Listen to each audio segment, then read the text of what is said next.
Hey, what is up guys? It is Uncle Kobe back with another pre-release Black Ops 2 weapon guide where I talk about some of the weapon statistics and how I think it might be used in the game. Also, if you guys didn't notice from the last video on the shotguns, I ditched the idea of giving them a grade because I've kind of found it pointless to grade them already, and one person actually commented that I'm a harsher grader than his English teacher, so yeah, I just threw that out. Before I start, I wanted to address something. So I know a lot of you are asking, what's the fire rate, how's the recoil, but you have to remember that a lot of these guns aren't even around yet, and a lot of them are either made up or based on weapons that might be used in the future. So I'm going to do a much more detailed weapons guide when the game finally does go public, where I can cover the recoil, the fire rates, the hip fire spreads, the damage differences through different materials, and all that stuff. But I'm going to wait till that information will actually become useful. This series is more just about talking about the guns, because honestly, talking about Black Ops 2 is more fun than playing Modern Warfare 3 at the moment, so that's why I do these. But anyways, today I'm going to be covering the light machine guns, and the LMGs have easily been the most underused weapon class since the beginning of Call of Duty franchise.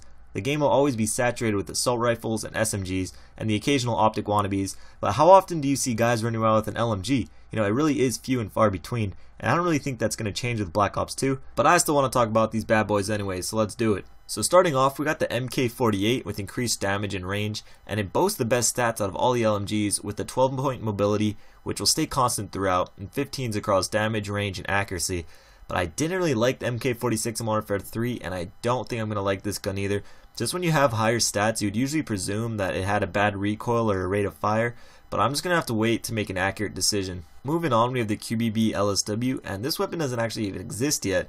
We had the L86, LSW, and MW3, but I doubt there's any connection there. LSW simply means light support weapon, so you can basically tack that on to any of these LMGs. But it has the worst stats at 11 for damage and range, and 12 for accuracy, but it makes up for it with its fire rate, which is actually the fastest out of all the LMGs. But however, I'm still not the biggest fan of LMGs that shoot ridiculously fast. I'd much rather prefer one that was more accurate with lower recoil. But next we have the LMG that I think might be better than all the rest, and that's the LSAT, whose description is versatile and strong overall. And I like that word versatile because I like my LMGs as close to resembling an assault rifle as it can be, because at that point it's just a freakishly strong assault rifle. But this weapon has pretty good stats with 14s across damage, range, and accuracy, which is slightly lower than the MK48, but I'd give up a point here and there for a more overall well-balanced weapon. But on to the last LMG, we got the HAMR, which I assume everyone will call the hammer, and I found this one very interesting because of its description, which reads reduces fire rate over time, becoming more accurate. So I'm guessing at first squeeze of the trigger, bullets will just be pouring out constantly, which will be very effective against people rushing at you close quarters. But as you try to pick off people long range, the fire rate goes down and your shot will become more accurate, so you can land more shots on your target.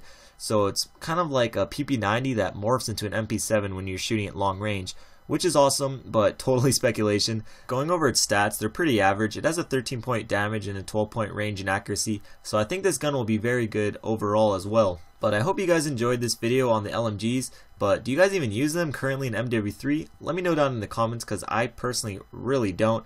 But anyways, I thought this was the second to last pre-release weapon guide I was going to do, but I remember the secondaries, so I'm going to cover the pistols and the launchers after I do the snipers, which should be out later this week. But don't forget to hit that like button, I really do appreciate it. Click on either of the videos on screen now if you feel like watching more. But this was Uncle Kobe, I love you all, peace.